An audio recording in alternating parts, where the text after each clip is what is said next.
2024 లేదా 25లో డిగ్రీ లేదా బీటెక్ చదివారా? సాఫ్ట్‌వేర్ జాబ్ కోసం ఎదురు చూస్తున్నారా? అయితే కోడ్‌జ్ఞాన్ 100 డేస్ కోర్సులో చేరండి. జాబ్ సాధించండి. అన్నిటికీ కారణం లే ఆఫ్స్. ఇవాళ సాఫ్ట్వేర్ ఇండస్ట్రీలో అంత ఇదిగా లేదు అనుకున్నటువంటి వాళ్ళే ఎక్కువ ఉన్నారు. But when it comes to కోడ్‌జ్ఞాన్ అవకాశాలు ఉన్నా కూడా గుర్తించేటువంటి వాళ్ళు తక్కువ ఉన్నారు కాబట్టి అండ్ ఎవరైతే గుర్తించారో వాళ్ళు జాబ్స్ క్రాక్ చేసుకుని బయటకు వెళ్ళారు. సో వారందరి కోసం చెప్పేసి అడుగుతున్నాను. లే ఆఫ్స్ ఉన్న జాబ్ సీకర్స్కి మీరు ఏం చెప్తారు అసలు? అంటే నేను లైక్ లే ఆఫ్స్ మనకి లాస్ట్ 1.5 year నుంచి కంటిన్యూస్గా జరుగుతున్నాయండి. సో ఈ లే ఆఫ్ జరిగే పద్ధతిని ఎవరు లే ఆఫ్ అవుతున్నారు ఇదంతా కూడా అనలైజ్ చేసాం అనమాట. ఓకే, మీరు చూస్తే అందరూ 4 years 5 years ఎక్స్పీరియన్స్ ఉన్నవాళ్ళు, మిడ్ లెవెల్లో ఉన్న వాళ్ళంతా కూడా ఎక్కువగా లే ఆఫ్ అవుతున్నారు. At the same time freshers hiring జరుగుతుంది. ఓకే, ఎందుకు జరుగుతుంది? ఇక్కడ ఫ్రెషర్స్ని ఎందుకు తీసుకుంటున్నారు, అక్కడ మిడ్ లెవెల్ ఎందుకు తీసేస్తున్నారు అన్న వాటికి కొన్ని పాయింట్స్ చెప్తా. ఎక్కువగా ఎవరైతే లే ఆఫ్ అయ్యారో, మీకు ఎప్పుడైనా ఈసారి ఎవరైనా మేము లే ఆఫ్ అయ్యాము జాబ్ పోయింది అంటే కనుక వాళ్ళు ఏదో ఒక పర్టికులర్ టెక్నాలజీ మీదే వర్క్ చేయగలరు.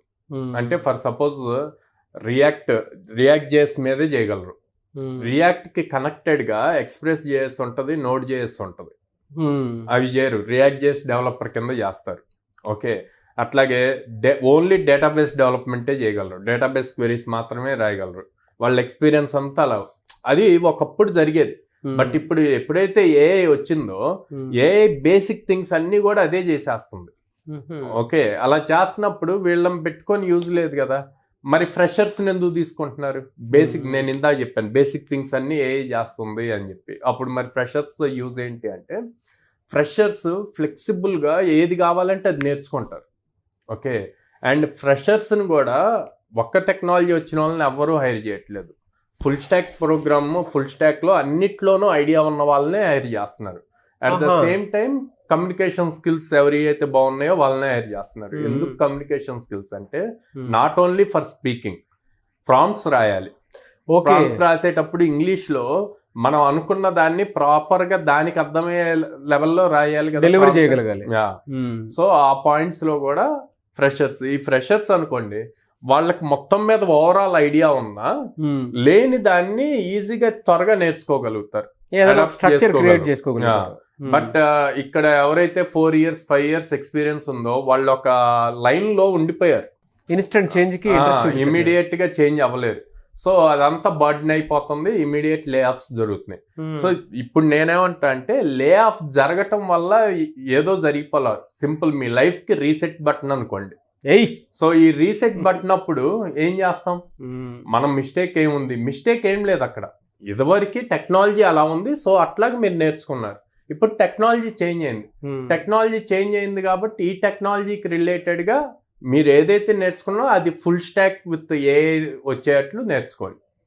For suppose react JS developer ఉన్నా అనుకోండి, రియాక్ట్ ఫుల్ స్టాక్ నేర్చుకొని దాన్ని ఏఐతో ఎలా ఇంప్లిమెంట్ చేయొచ్చో కూడా నేర్చుకుంటే, ఏఐ టూల్స్ కూడా నేర్చుకుంటే ఈజీ అవుతుంది. సో హై ప్రియారిటీ ఉన్నాయి మార్కెట్లో, అంతా కూడా ఏఐ గురించే ఉంది. ఎందుకు?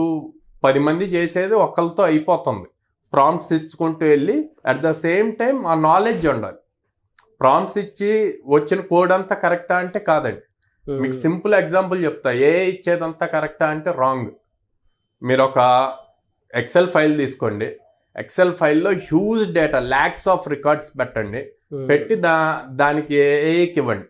ఏఐకి ఇచ్చే ముందు మీరు ఒక కాలం కానీ రో కానీ మీరు మాన్యువల్గా క్యాలిక్యులేట్ చేయండి. క్యాలిక్యులేట్ చేసి సేమ్ ఫార్ములా ఏఐకి అండి, ఏఐ మిస్టేక్ ఇస్తుంది. ఓకే, సో అంటే ఏఐ మీకు కొంతవరకు హెల్ప్ చేస్తుంది. బేసిక్ థింగ్స్ అన్ని హ్యూజ్ వర్క్ చేయాలి అన్నప్పుడు హ్యూమన్ ఇంటర్ఫియరెన్స్ అన్నది కంపల్సరీ కావాలి. అండ్ అది చేసి ఇచ్చిన ప్రతి మనం బ్లైండ్గా ట్రస్ట్ చేయలేం. సో మనకి నాలెడ్జ్ ఉండాలి. సో అందుకని ఎవరైతే లే ఆఫ్ అవుతున్నారో వాళ్ళందరూ కూడా లే ఆఫ్ అయ్యాము అన్న దానికన్నా ఛాలెంజ్గా 2-3 months తీసుకొని, ఆ 3 monthsలో మీకు నెక్స్ట్ స్కిల్స్, ఒకే స్కిల్ సెట్ మీద ఉండకుండా టెక్ స్టాక్ బిల్డ్ చేసుకున్నారు అంటే కనుక ఈ హ్యాపీగా మళ్ళీ మీకు మంచి ప్యాకేజెస్తో జాబ్ స్టార్ట్ అవుతాయి. అవకాశాలు ఎక్కడెక్కడ ఉంటాయి సార్ అసలు? ఎంఎన్సీస్ లో లే ఆఫ్స్ అవుతున్నాయి. Startup companies, mid level companies అన్నిట్లోనూ ఓపెనింగ్స్ ఉన్నాయి. ఎందుకు ఎంఎన్సీస్ లో లే ఆఫ్ అవుతున్నాయో కూడా చెప్తాను. ఎంఎన్సీస్ లో ఒక ప్రాజెక్ట్ వచ్చింది అనుకోండి, ఆ ప్రాజెక్ట్ ఒక 60-65 members కావాలి అంటే కానీ వీళ్ళు 100 to 120 మెంబర్స్ని హైర్ చేస్తారు. ఆ 65 మెంబర్స్ని ప్రాజెక్ట్లో ఉంచుతారు, రిమైనింగ్ వాళ్ళని బెంచ్లో ఉంటారు, సేఫ్ సైడ్ ఉంటుంది. ఓకే, అండ్ వాళ్ళ క్లయింట్కి వీళ్ళందరినీ చూపిస్తారనమాట. సో ఇప్పుడు ఈ ఎక్స్ట్రా ఉన్న వాళ్ళని అండ్ ఎవరైతే అప్ స్కిల్ అవ్వట్లేదో వాళ్ళందరినీ లే ఆఫ్ చేస్తున్నారు.